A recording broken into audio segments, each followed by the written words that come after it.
அஜித் வெங்கட் பிரபு கூட்டணியில் உருவான மங்காத்தா திரைப்படம் 15 ஆண்டுகளுக்கு பிறகு கடந்த 23ஆம் தேதி திரையரங்குகளில் மீண்டும் வெளியிடப்பட்டது. இந்த ரீரிலீஸ் வழக்கம்போல் அஜித் ரசிகர்களிடையே பெரிய கொண்டாட்டமாக மாறியது. வரவேற்பு மட்டுமல்லாமல் வசூலிலும் படம் நல்ல பதிலை பெற்றுள்ளது. வெங்கட் பிரபு இயக்கத்தில் அஜித் நடித்த மங்காத்தா திரைப்படம் வெளியான காலத்திலேயே பெரிய எதிர்பார்ப்பை உருவாக்கியது. இப்படத்தின் சுவாரஸ்யமான திரைக்கதை, அதிரடி காட்சிகள், கிளைமேக்ஸ் ட்விஸ்ட் இவை அனைத்தும் ரசிகர்களை கவர்ந்தன. திரையரங்குகள் ஆரவாரத்தில் குலுங்க படம் மெகா பிளாக்பஸ்டர் ஆனது. பல இடங்களில் கட் அவுட்கள், பேனர்கள், பட்டாசுகள் என திருவிழா சூழல் காணப்பட்டது.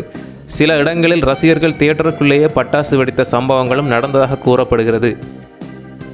இந்த வரவேற்பை பார்த்து மற்ற படங்களின் ரீரிலீஸ் வசூல் சாதனையை இது முறியடிக்கும் என்ற நம்பிக்கையும் எழுந்தது. அந்த எதிர்பார்ப்பின்படியே நல்ல வசூல் வேட்டையும் நடத்தியது. இந்நிலையில் மங்காத்தா ரீரிலீஸ் வசூல் விவரம் தற்போது வெளியாகியுள்ளது. அந்த வகையில் இதுவரை இப்படம் மொத்தமாக உலக அளவில் ரூபாய் 30 கோடி வரை வசூல் செய்திருக்கலாம் என சொல்லப்படுகிறது. இதுவரை வெளியாகிய மற்ற ரீரிலீஸ் திரைப்படங்களின் சாதனையை இது முறியடித்துள்ளதாக தெரிகிறது. நன்றி நண்பர்களை, தொடர்ந்து இதுபோன்ற சினிமா செய்திகளை தெரிந்து கொள்ள எங்களுடைய சேனலை சப்ஸ்கிரைப் செய்யுங்கள்.